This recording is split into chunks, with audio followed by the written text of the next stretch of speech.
Hey guys, what's up? Welcome back to Dragon Ball Nation. Today I'm giving you guys my episode 41 review of Dragon Ball Super. This is my face. I know I haven't been on camera in a little while on this channel, so some of the newer guys might not know what I look like. Yeah, I know, it's pretty disgusting, but episode 41 review, a little bit late on it, well, than I usually am, a day late, so apologies about that. Even I need a little bit of a break sometimes. But episode 41, very strong episode, a little bit of, a little sloppy in some parts, but pretty good overall, definitely not bad. We see the Omni King Zeno drop down, everyone meets him, he is the ruler of all, all the universe, he oversees all the universes. And I'm not sure if he's like strong or not. Beerus says he could like destroy them all if he wanted to, so I don't know if he's going to order someone to do that or if he is himself just pretty much the strongest thing around. But the Omni King, interesting voice first of all, and the two little bodyguards that the Omni King has, very interesting the way they just kind of staying there, shaking their heads. They don't really say anything until they leave. But the Omni King seems to have a fondness of the word yeah, just says yeah over and over and over whenever someone answers them. Doesn't even move his or her lips. I'm assuming that's a guy, but I could be completely wrong. I guess it's an Omni King, so it kind of would be a male. But it's interesting to see Beerus and Champa scared of someone like that. It really is, or at least nervous. Also enjoyed seeing Vados and Whis kind of show off like the bad things Beerus and Champa have done. That was pretty funny to see, like how he's not doing his job right and how Champa's not eating healthy. Pretty funny. Cool tidbit though, we do find out that Zeno, the Omni King, does appoint the God of Destructions apparently. He says he's gonna, jokingly says, I'll just appoint I'll have to appoint new God of Destructions. And it's kind of funny to see that kind of implies that, they were appointed to God of Destruction status by Zeno, probably. But pretty much heavily implied and actually said by the Omni King Zeno, and pretty much heavily stated that there's probably going to be another tournament because Zeno really liked this tournament. He saw that's why he came down. There's going to be another tournament between all the other universes. Some people call it lazy, and I could see that. It's not really very impressive on a story perspective of that arc because we're going to get, if we get another tournament with all these different universes, it's going to be kind of lackluster on the story, but we do get to see these other beings. The problem is, though, we're not really going to see a whole lot of new environments, probably, and that's the big deal. So we'll have to see how that is, if they're not going to explore their universes or not, and, Vegeta, if he's going to go to Planet Salad, which I'd love to see, we'll have to see about that. Cabba was really wanting to take Vegeta to Planet Salad, so... But there's some funny antics. I like the funny antics between Zeno and Goku. But what I did like a lot was finally we get to see the new Shenron. They call it the Super Shenron in the episode, which I think is kind of weird. The Divine Dragon, the Dragon God that comes out of the Super Dragon Balls. Bigger than pretty much the size of the universe, I guess. And like the galaxies are like, basically like this small. Basically like a penny if you put it up to my face. It's pretty much how small a galaxy would be compared to him. And that was definitely cool to see. And I didn't really like the idea of the 7th Dragon Ball. The Super Dragon Ball was the planet that the tournament was held on. I didn't really like. I thought that was kind of cheap and lazy. My personal opinion, it doesn't affect it too much, but I thought it could have been probably handled better. But if it was handled differently, it probably wouldn't have been shown in this episode or even the next one. They would have had to hunt for it. So I could see maybe they wanted to get things moving along a little bit quicker. I don't know how you guys feel about the placement of that Dragon Ball. Let me know down below. But this dragon was very immense, very powerful, and it has, say the wish, summon the dragon in its own in the language of the gods.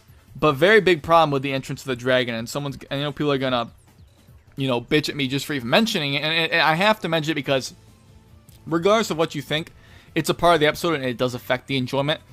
The animation on the dragon was really not good. The way it flew, the way it was moving around.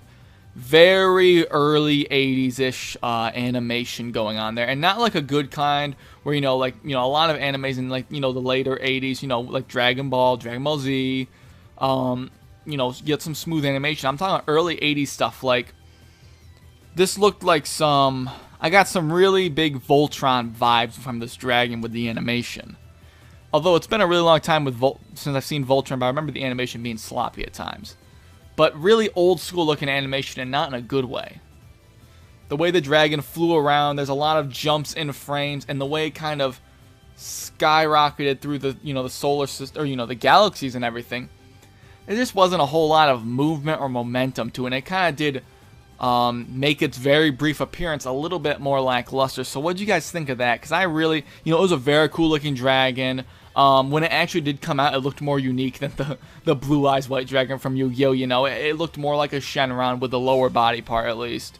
But I definitely had a problem with its appearance. I think that scene really could have, even though people wouldn't have liked it as much, maybe some people, I think it would have worked better with some sort of 3D, you know, some CGI or some computer generated images or models would have worked well there. But Beerus's wish was, I'm not sure, because I was like, you know, I thought it was going to be a joke wish, and it kind of was in a way.